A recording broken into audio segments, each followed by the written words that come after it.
Boa noite, queridos alunos. Mais uma vez nós nos reunimos no sistema online para continuarmos a nossa aula de panorama bíblico. É uma pena que ainda a gente não possa estar juntos para podermos tirar as dúvidas, mas assim que retornarmos, qualquer dúvida que surgir ou surgirem durante essas aulas online, você pode anotar aí que depois nós estaremos tirando as suas dúvidas, teremos um tempo de recapitulação dessas aulas, onde você poderá tirar as suas dúvidas. Mas, dando seguimento na última aula que nós fomos até o Egito, onde Moisés já tinha nascido, criado pela filha do faraó, e agora Deus ele esteve ausente, 40 anos ele foi preparado com toda a arte da guerra, da escrita, de governo, porque ele seria o futuro sucessor de faraó, e quando ele mata, querendo fazer justiça aos hebreus, ele acaba matando um egípcio, e por causa disso ele foi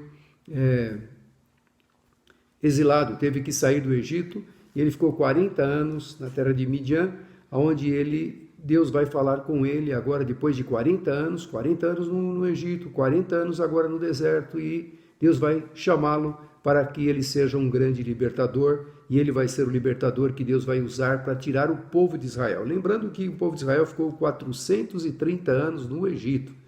Todo o tempo que eles ficaram ali, cresceram, entraram 70 almas e vão sair agora com Moisés, depois de 430 anos, cerca de 3 milhões de pessoas. A Bíblia fala 600 mil homens, sem contar as mulheres e crianças. E isso dá um cálculo de aproximadamente 3 milhões de pessoas que vão sair agora sob a liderança de Moisés. Então Deus chama lá Moisés, lá no Monte Horebe, a sarça ardente, dá uma missão para que Moisés volte ao Egito e que faça com que Faraó liberte o seu povo para adorá-lo no deserto. Sabemos da dificuldade, Moisés no início relutou muito em querer assumir esta missão, mas Deus o chamou e você vai dizer lá para o Faraó que o Eu Sou te mandou. E ele havia questionado, mas como é que eu vou chegar lá? Como é que eu vou me apresentar? Quem sou eu para ser o portador da tua palavra? E Deus o capacitou, colocou Arão como o seu irmão para estar junto com ele. Então ele volta agora para o Egito e nós vamos ver Deus falando através de Moisés e Arão ao Faraó, e ele vai ter o seu coração endurecido. Porque Deus tinha que preparar agora esta nação, esse povo que ficou ali 430 anos, claro que não foram os 430 anos de escravidão, mas uma grande parte destes foram, e eles estavam sem nenhuma esperança, e agora Deus precisa usar um servo para mostrar que este servo é o seu líder, é um líder escolhido por Deus, e ele vai fazer grandes maravilhas, vai fazer ali milagres no Egito para que o próprio povo creia em Moisés, que é o escolhido por Deus, e creia em Deus que realmente estava agora tirando este povo para aquela terra prometida que mana leite e mel. Lembrando que Deus havia prometido a Abraão, Isaque e Jacó essa terra que mana leite e mel. E essa terra agora, só depois da 4ª geração de Abraão, é que vai tomar posse, não com Moisés. Moisés vai conduzi-los, mas com a morte de Moisés, o sucessor de Moisés, que é Josué, é que vai entrar com o povo de Israel para a terra prometida. Mas lembrando então, Moisés voltando para o Egito, Deus vai falar com Moisés e ele vai se apresentar diante de Faraó, e ele vai fazer grandes sinais, grandes maravilhas, e o coração de Faraó não permite, o coração endurecido não permite que o povo seja liberto. E aí Deus então, você tem aí no seu gráfico, ele manda lá as pragas, são 10 pragas. A primeira praga que você tem aí no seu gráfico e também no decorrer das passagens bíblicas do livro de Êxodo, você vai ver cada uma delas, a abrangência delas, e está lá na ordem, que é a praga de sangue, a água transformando em sangue, depois as pragas das rãs, depois dos piolhos, das moscas, pestes nos animais, as úlceras, a saraiva, gafanhotos, trevas e, por último, que Deus havia prometido que esta seria a última praga em que o faraó seria, então, tocado para liberar o povo, que seria a morte dos primogênitos. E é sobre esse tempo que alguns acham que essas 10 pragas ocorreu num período de quase um ano. Eu não tenho certeza, mas em alguns livros a gente encontra esse relato, que esse tempo todo foi para preparar o próprio povo de Israel para confiar num Deus que tinha poder para fazer milagres como tais foram feitos e que fazia distinção, separação entre os seus filhos e os egípcios. Porque os seus filhos habitavam na terra de Gósen, aquela terra que José, há 430 anos atrás, levou, né, a sua família, 70 almas, e eles foram crescendo naturalmente, e agora eles habitam uma boa parte do Egito, eles são escravos no Egito. Muitas daquelas construções, daquelas pirâmides, daqueles monumentos que há hoje no Egito foram construídos pela mão escrava dos hebreus. E agora essas pragas mostram para o próprio povo de Israel, os hebreus, que eles têm um Deus poderoso, que faz distinção entre aqueles que lhe temem e aqueles que não lhe servem. Então, essas 10 pragas levaram aproximadamente um ano para que tudo ocorresse. E aí, na última praga, com a morte dos primogênitos, Faraó então libera o povo sai. E Deus havia dito a Moisés, lá no Monte Horebe, que quando eles saíssem do Egito, eles deveriam pedir para os seus patrões, os seus chefes, os seus patrões, né, porque eles eram escravos, pratas, ouro, vaso de prata, vaso de ouro, gado, tecido, e os egípcios deram isso, porque seria como um pagamento pelo tempo que eles ficaram trabalhando como escravos. Mas esse tempo todo foi permitido por Deus. Deus fez com que esta nação crescesse, e agora um bando de pessoas, Deus vai conduzir até o Monte Sinai para ali tratar com essas pessoas, com esse povo que ele escolheu, através de uma família, através de Abraão, depois Isaac, Jacó, os 12 filhos de Jacó, e agora nós vamos ter uma nação que vai sair do Egito, escravos, vão ser tratadas lá no Monte Sinai. Deus vai dar as leis, as regras, as normas, os mandamentos, os estatutos, para que um povo sem futuro, um povo escravo, se torne uma nação poderosa.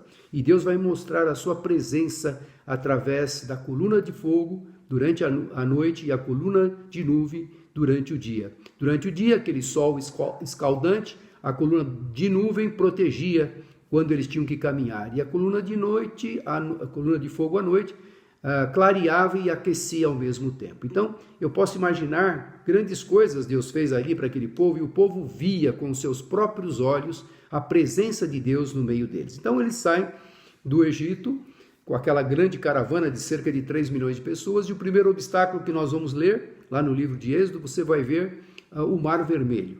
Atrás vem lá os egípcios com seus carros, com seus soldados, e eles estão encurralados. E aí Deus manda aqui Moisés, diga ao povo que marche. Por que estão aí reclamando? Diga ao povo que marche. E Deus abre aquele mar, aquele braço do mar, e eles atravessam ali, e os egípcios vêm atrás, e quase uma noite toda eles tentam chegar, se aproximar dos hebreus. E Deus se coloca no meio entre os hebreus e o povo egípcio, os soldados egípcios, e toda aquela noite eles atravessam aquele braço de mar. E depois que os egípcios adentram naquele caminho aberto no meio do mar, Deus fecha as águas e todo o povo morre. É como se Deus estivesse fechando as portas para o passado, para o mundo, como Deus, quando nos chamou também, nos chamou do mundo do pecado, da perdição, e nos trouxe para a sua maravilhosa luz. Então ele fechou as portas para você não olhar para trás, não voltar mais para aquele lugar da onde você saiu. E assim Deus também mostra para o seu povo: nós temos uma missão, nós temos um plano, nós temos um projeto para vocês, e vocês devem tomar posse da terra prometida. E Deus os conduz até o Monte Sinai. Eles poderiam, do Egito até Cades Barneia, que seria uma das cidades ao sul, né, de Canaã, para tomarem Canaã, seria uma caminhada simplesmente de 11 dias. Se fosse em linha reta, 11 dias seria possível sair do Egito e chegar em Cades Barneia, a terra dentro de Canaã. Mas Deus não os levou por esse caminho mais fácil, porque certamente o povo não estaria preparado e iria abandonar e iria realmente ter maiores dificuldades, porque eles precisariam ser preparados. Deus os conduziu até Sinai, onde eles vão ficar aproximadamente um ano e meio ali, e Deus vai estar tratando com eles, dando ali as tábuas da lei, dando ali os estatutos, as leis civis, as leis cerimoniais, a carta magna para uma nação. As leis que Deus queria que aquela nação passasse a adotar, passasse a servir e adorar o único Deus verdadeiro, que é o Senhor Deus Todo-Poderoso. Então aquele povo, tem lá Moisés recebendo, subindo o Monte Sinai, e lá ele vai ficar 40 dias recebendo as tábuas da lei. Ele desce, ele vai ver Arão cometendo aquela aberração, construindo, porque está demorando, e às vezes a gente não tem paciência de esperar Deus agindo. E aí nós vamos ver aquele grande problema, Arão levando o povo a pecar, construindo bezerros de ouro, que estavam acostumados, aquela geração estava acostumada a adorar deuses pagãos, embora conheciam o único Deus verdadeiro. E aí nós vamos ver também Deus tratando com aqueles rebeldes, e nós vamos caminhar agora com o povo de Israel até Cádiz Barneia. E do Egito até Sinai, de Sinai até Cádiz Barneia, agora passaram-se 2 anos. E Deus agora manda os espias, fala para Moisés, manda lá os espias para a terra, para espiar a terra, para ver como é que é a terra, se a terra é boa, se a terra não é boa, se tem construções, se tem plantações, se tem muros, se tem cidades, qual é o povo que habita nessa terra. Então, Moisés manda lá 12 espias, dentre os quais estavam lá também Josué e Caleb. E eles ficaram 40 dias espionando a terra. E depois desses 40 dias trouxeram até as amostras dos frutos da terra. E eram frutos maravilhosos, frutos enormes, porque a terra de fato manava leite e mel. Aquilo que Deus prometeu, ele estava mostrando para o povo que agora chegou a hora de vocês tomarem posse da promessa. Mas também tinham gigantes lá, porque se a terra é boa, que mana leite e mel, a terra era boa, e gigantes habitavam ali, existiam fortificações, cidades fortes. E o povo que foi, os espiões que foram espionar a terra, trouxeram essas notícias de uma forma geral e também amedrontaram o povo de Israel, dizendo: nós não temos capacidades, nós somos um povo cansado, um povo que saiu de uma grande escravidão. Quem somos nós para tomar posse desta terra, que lá existem fortificações gigantes? Nós somos como gafanhotos aos olhos deles, tamanha a sua estatura. Mas Josué e Caleb rasgaram as suas vestes, colocaram no meio do povo. Não, realmente é uma terra boa que mana leite e mel, é a promessa que Deus nos deu. Então nós não vamos desistir, chegamos até aqui e o Senhor pelejará por nós. E eles ainda quiseram apedrejar Josué e Caleb pelo fato deles quererem animar o povo, incentivar o povo de tomar posse daquela terra prometida. Que coisa terrível! Caminharam por 2 anos, Deus tratando com aquele povo, fazendo milagres no meio do povo. Diariamente eles viam com seus olhos a presença do Senhor Deus no meio deles. Você pode imaginar aquela coluna de nuvem durante o dia, naquele sol quente, protegendo aquele povo debaixo daquele calor escaldante. À noite, aquela coluna de fogo clareava e aquecia. Existe até um desenho tão lindo que é uma circunferência de cerca de 20 quilômetros. Quando eles acampavam, a coluna durante o dia, a nuvem abaixava e eles levantavam o acampamento e erguiam o tabernáculo. Claro que o tabernáculo também foi dado por Deus lá em Sinai, todas as peças, os utensílios, como deveria ser feito, cada peça, cada detalhe do tabernáculo, a construção, capacitou as pessoas para que construíssem, tudo foi dado lá no Monte Sinai. E agora o tabernáculo estava ali, que era a presença de Deus no meio do povo. E durante o dia, quando eles tinham que caminhar, a coluna os conduzia. Eles só tinham que olhar para a presença de Deus visível e seguir a coluna. Quando a coluna baixava, eles levantavam o acampamento, erguiam a arca, e nós tínhamos lá quatro tribos ao norte, mais 4 ao sul, mais 4 ao leste e mais 4 ao oeste, ao redor do tabernáculo. Você pode imaginar cerca de uma circunferência de 20 quilômetros, todas as tendas erguidas e no meio o tabernáculo. E a glória do Senhor habitava ali. Então, se eles tinham que ficar acampados por um tempo determinado, durante o dia aquela coluna ficava ali baixa em cima do tabernáculo. E durante a noite aquela coluna de fogo, do nada aquela coluna de fogo. Então visivelmente eles estavam vendo a presença de Deus. Por que agora, que chegou a hora de tomar posse, chega de caminhar no deserto? Já 2 anos se passaram, 1 ano e meio aproximadamente ficamos lá no Sinai, e agora chegamos aqui em Cádiz Barneia, que era a primeira cidade que eles deveriam tomar posse ao sul de Canaã. E por que não entraram? Por medo. temeram os inimigos. Quantas vezes nós perdemos as nossas bênçãos porque nós tememos o inimigo? O inimigo, o assolador, o acusador, e às vezes o inimigo das nossas almas quer também nos frustrar para tomarmos decisões e sermos bênçãos também. E o Senhor estava agora provando aquele povo. E eu estou presente a olho nu. Vocês estão me vendo, estão vendo a minha glória todo o tempo que eu estou com vocês. Eu nunca abandonei. Eu dei aqui o maná, eu dei a água, estou conservando as suas vestes. E por que vocês não creem em mim? Agora, porque tem alguns gigantes, tem algumas cidades fortes, algumas muralhas para serem derrubadas, por que vocês não creem em mim? E por causa disso, aquele povo, então, teve que caminhar mais 38 anos naquele deserto, até que os 40 anos se completassem e aquela geração fosse renovada. E quando Deus falou para Moisés falar isso para o povo, que eles não vão entrar, então já que eles não querem entrar, eles queriam voltar para o Egito, Deus então fala, agora eles vão caminhar mais 38 anos aqui para que essa geração seja trocada. Então agora nós vamos. Aí Moisés fala para o povo, agora não vai, porque se vocês forem, vocês serão derrotados. E uma parte foi derrotada mesmo. E agora então eles estão caminhando por 40 anos. Aquela geração dura de crer naquilo que Deus havia feito, dos milagres que estavam sendo visíveis. E murmuravam, e porque murmuravam. E Deus, em um determinado momento das suas murmurações, Deus murmuravam contra Deus, contra Moisés, Deus mandou serpentes, simplesmente serpentes. Você pode imaginar no deserto que existem serpentes, mas pelo grande motivo da murmuração, as serpentes começavam a picar e eles começavam a morrer.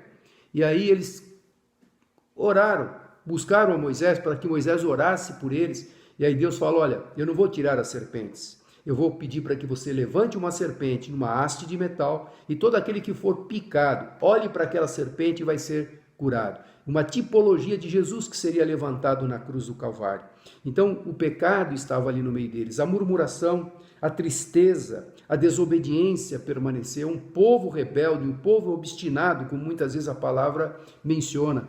Mas aquele povo precisava aprender uma lição e aquela geração seria trocada. Os seus filhos que nascessem de 20 anos para baixo daquela geração é que vai entrar mais tarde com Josué na terra prometida. Então, que coisa terrível. Você lutou para chegar ali, chegou ali, olhou a terra prometida, trouxeram frutos daquela terra, trouxeram amostras que era uma terra maravilhosa. Mas por que não tomamos posse? Pela desobediência a Deus. E Deus deixa. Muitas vezes hoje nós deixamos de tomar posse das bênçãos porque não cremos naquilo que Deus é capaz de fazer. A gente está apavorado com um vírusinho que está surgindo aí, mas temos que crer que Deus fez distinção do seu povo lá no Egito, onde existia os egípcios, existia lá trevas, existia rãs, piolhos, moscas, gafanhotos e, por fim, a morte dos primogênitos. Mas na casa do hebreu não existia pragas, Deus fez distinção. Então, creia e confie que Deus guarda do seu povo, Ele é o mesmo, Ele tem o mesmo poder. Então, creia. Não, vamos tirar como exemplo o povo de Israel. Aliás, toda a vida do povo de Israel, toda a situação que nós podemos presenciar é modelo para que a gente aprenda, não é só uma história simplesmente, é algo que nós podemos tirar como lição de vida para nós hoje. E esse povo então teve que aprender essa lição, todos foram perecendo durante essa caminhada de ao todo 40 anos, até que aquela geração fosse trocada. E essa geração perece. E Moisés então, agora, pronto para entrar na terra prometida, nós vamos ver ele subindo no Monte Nebo, avistando a terra prometida, mas ele para lá não foi. Um determinado momento ele bateu na rocha, saiu água. No segundo momento que Deus mandou ele conversar com a rocha, e ele bateu pela ira que estava, pela pressão que estava o povo em cima dele, e por causa dessa desobediência, Deus disse que ele não entraria na terra prometida. Mas ele pôde ver, e Deus o sepultou, ele morreu e Deus o sepultou. De fato, ele não entrou, mas Deus também levantou o seu sucessor, Josué. Não precisou haver uma eleição, não precisou haver uma competição para saber quem é mais competente para assumir esse cargo. Não, Deus colocou alguém que seria o sucessor de um grande líder que foi Moisés e Josué. E as mesmas coisas que Deus falou para Moisés, ele confirma para Josué, para levar avante aquele povo, para ser forte e corajoso, não temas, porque eu serei contigo. Então Deus dá forças para que Josué continue essa batalha. Agora eu fico pensando, você talvez deve analisar comigo, Josué e Caleb estavam lá 40 anos atrás, há 38 anos atrás, lá em Cades Barneia, quando eles foram espias também. E eles tinham ânimo, força, disposição e fé para entrar há 38 anos atrás. Mas por causa da desobediência do povo, eles não entraram, e o povo também não entrou. Eles tiveram que caminhar também os 38 anos. E eles permaneceram fiéis. E agora, além daquela geração que foi trocada de 20 anos para cima, todos morreram, de 20 anos para baixo, que eram ainda jovens que não estavam preparados para a guerra, e a nova geração que nasceu no deserto é que vai entrar agora na terra prometida. E Josué é agora o líder deles. E Caleb pede para Josué, olha, aquela terra que Moisés me prometeu há 38 anos atrás, eu quero, aquela região da montanha, difícil de conquistar, pessoas estão lá bem cercadas e muradas, mas eu tenho o mesmo ânimo para conquistar aquela terra que Moisés havia me prometido. Então veja só a fé inabalável de Josué e Caleb, de não desistir, não esmorecer nesse tempo todo, que não foi culpa dos dois, porque eles estavam lá. Eles sim tinham incentivado o povo a entrar na terra prometida, mas o povo não quis e eles tiveram que acompanhar toda aquela caravana. Mas agora Josué está na liderança, Deus o colocou. E nós vamos ver um milagre acontecendo, um milagre bem parecido, das águas do Rio Jordão serem interrompidas. Moisés, Deus fez aquele grande milagre de abrir o Mar Vermelho. O braço do Mar Vermelho foi aberto, eles atravessaram. E agora eles tinham que atravessar o Jordão. E era a época da cheia, como diz a palavra que nós lemos aqui. A época da cheia. Então não era só um riacho, um rio pequeno, não. A época da cheia, todas as margens ficavam inundadas. Você pode imaginar como é que iria, e é profundo, como é que iria atravessar 3 milhões de pessoas, com gado, com crianças e tudo mais, atravessar aquele rio cauduloso e com aquela correnteza. E aí Deus, ele fala para que Josué mande à frente o sacerdote, levando a arca, e quando os pés dos sacerdotes tocarem as margens da onde está o rio, as águas seriam interrompidas.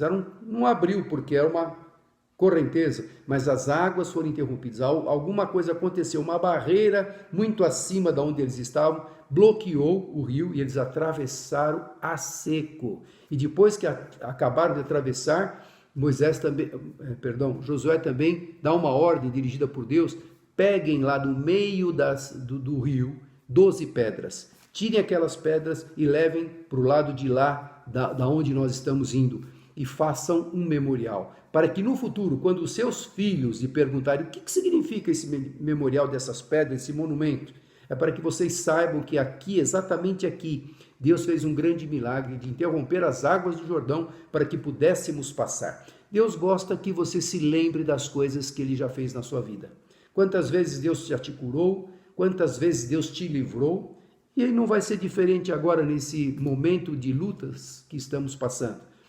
Calamidades que estamos enfrentando, não só no Brasil, o mundo todo, é para se lembrar de outras bênçãos, outros livramentos que nós já tivemos. E o povo de Israel tinha que lembrar, tinha que saber, aquela geração com certeza iria passar, mas os filhos, seus netos, teriam que ver aquele monumento e pela curiosidade iam perguntar o que significa esse memorial. Isso é para que vocês se lembrem que foi exatamente aqui que Deus fez um grande milagre, proporcionando que a gente atravessasse as águas do Jordão a seco. E quando eles acabaram de atravessar, tiraram as pedras e que os sacerdotes saíram do meio do Jordão, as águas voltaram ao curso normal. Isso é a providência de Deus. Alguma coisa, houve uma barreira, mas foi o tempo suficiente para que eles atravessassem sem nenhuma dificuldade. Quando terminaram e saíram, os sacerdotes carregando a arca, o curso normal do Jordão voltou. Então era um grande milagre para que aquela nova geração visse também que Deus estaria ali com o seu líder, que era Josué. Como foi com Moisés, estaria sendo agora com Josué. E uma coisa interessante, Deus agora pede para que eles sejam circuncidados. Você pode ver lá no livro de Josué. Aquela geração nova toda não tinha sido circuncidada, como era a lei que Deus havia determinado para Moisés. E agora, depois que eles atravessaram o Jordão, eles foram circuncidados e ficaram ali, diz a palavra, até que sarassem. Claro, foi feita uma cirurgia e eles estavam se convalescendo, impossibilitados da guerra. Mas por que Deus não pediu que Josué circuncidasse todo o macho, todo o homem, antes de atravessar o rio? Porque o rio, de certa forma, era uma proteção. Por quê? O rio, na época da cheia, impedia que eles atravessassem, impedia também que os cananeus de lá para cá viessem, também sabendo do propósito de Israel, que era entrar e conquistar, também poderiam atacá-los. E agora, quando eles fizeram a circuncisão, eles estavam vulneráveis, eles estavam ali para se recuperarem. Por que Deus, então, pediu para que eles fizessem a circuncisão depois de atravessarem o Jordão? Está aí uma grande coisa importante da gente depositar a nossa fé, a nossa confiança nesse Deus. Quando ele fala, não questione, obedeça. Pois Josué não duvidou, vamos fazer, mas, Senhor, agora não é possível, como nós temos espias, os nossos inimigos também têm espias, eles podem vigiar-nos e também detectar que nesse momento é um momento propício para eles nos atacarem, porque estamos todos nos convalescendo. Mas ele não questionou, Josué não questionou, obedeceu. E ficaram ali até que sarassem. Agora, primeiro grande desafio, Jericó. Uma cidade enorme, uma cidade construída sobre montes, uma montanha, e que tinha muros, muro externo e muro interno. E havia um vão entre um muro e o outro, e casas construídas entre esse vão, travando aqueles muros. Muros grossos. E eu até pego aqui nesse livro para ver a grossura daquele muro que protegia aquela cidade. E qual era a ordem que Deus tinha dado a Josué? Vocês vão lá, só vão rodear a terra, rodear a cidade, dê uma volta o primeiro dia, volta para o arraial. Segundo dia, volta para o arraial. Terceiro dia, e no 7º dia, 7 voltas. Toca a trombeta e os muros vão cair.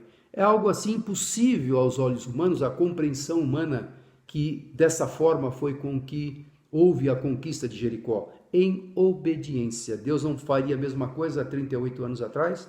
Deus não iria dar os cananeus nas mãos do povo de Deus? Claro que iria. Precisava simplesmente a fé, a confiança e a certeza que Deus pelejaria por eles. Mas porque duvidaram, toda aquela geração, como nós acabamos de falar, foi trocada. Mas Josué agora, que fez parte daquela geração anterior, e ele sabia muito bem quando Deus ordenava, vamos cumprir, porque Deus, ele realmente cumpre aquilo que ele fala. E eles vão agora então conquistar Jericó. E eles mandam lá os espias também. Mandaram 2 espias dessa vez. E os espias viram a estrutura daquela cidade, aqueles muros fortes. E Raabe, a meretriz Raabe, vai e abriga esses 2 espias, porque estão sendo procurados. E eles descem pelo muro e depois também voltam e trazem notícias daquela cidade.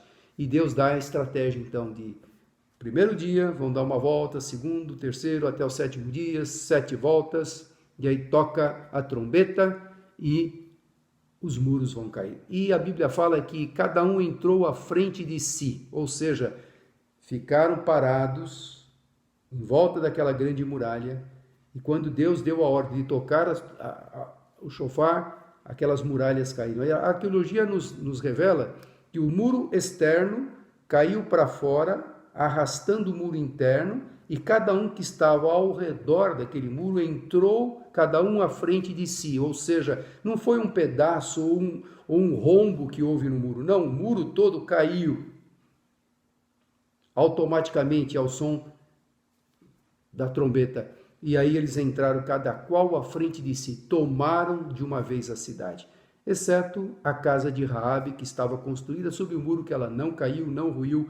Isto tudo é bênção de Deus. Deus faz as coisas perfeitas. E dessa forma tomaram a primeira cidade intransponível aos olhos humanos, Jericó, em obediência, e o povo estava vendo como Deus pelejava por eles. E dessa forma nós terminamos mais uma aula. E na aula que vem nós daremos sequência da importância da conquista, né? As conquistas que eles teriam pela frente ainda de continuarem conquistando Canaã. Canaã tinha lá os heteus, os amorreus, os heveus, jebuseus, girgazeus, sei lá eu quantos zeus tinham lá. Todos esses cananeus tinham que ser expulsos para que o povo de Israel tomasse posse da terra prometida, terra que mana leite e mel. Até a próxima aula, que Deus te abençoe ricamente, fique com Deus e vamos brevemente estarmos juntos para podermos pessoalmente tirar as suas dúvidas. Deus te abençoe.